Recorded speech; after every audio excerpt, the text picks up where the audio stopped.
This is software as a service. The cloud server is providing you software application.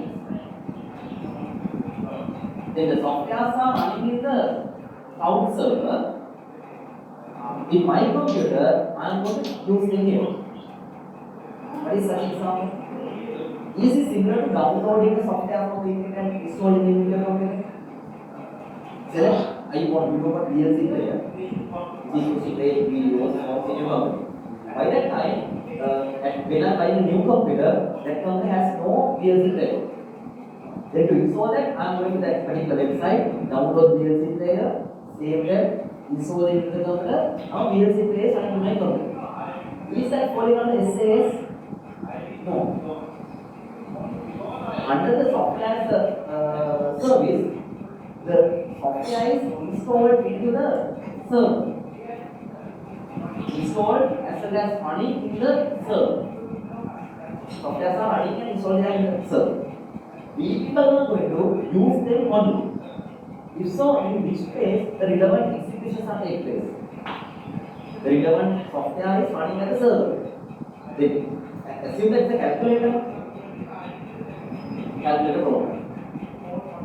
Then you as a user, I am going to use it.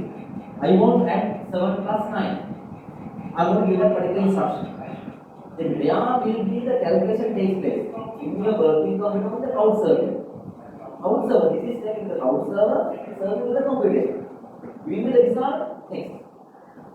When I want to use the software service, the relevant softwares are running there, installed there, and the execution are also taken place at the server. Then won't it save your processing power, storage power in your computer? Yes. Next thing is, how do you access the cloud applications?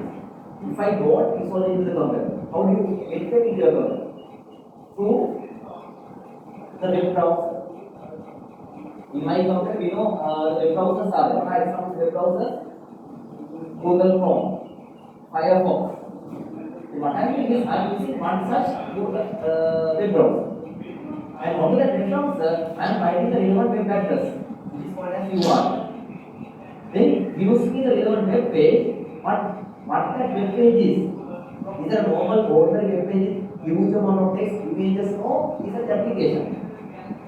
That's an application. Right? Then if I say that one such example is regarding that software service, cloud application, Google Docs. Next thing is when you save this document, where will that be saved? If you wish, you can save it in a local computer. You can select the saving place. Or else you can save it in the same cloud as well. If you have to save it in the cloud, what is the benefit? Can I access whatever the work I need from anywhere in the world from any device? Because if you save it in the local computer, you have to go to the specific computer to access that. Now, other benefit is once you save it to the cloud storage, we can access it from any device, even from any place in the world. That's also fine. Next thing here is this supporting me to continue collaborative works? Collaboration is group work. What I want to say is software as a service is supporting collaborative work. That's collaborative work. That's also a big point. Then understand the difference between IaaS and SaaS. IaaS is mainly targeted to distribute the hardware resources. But this is trying to give you the software as a base, as a cloud service. So this is also called as hosted applications. Applications that are hosted into a server.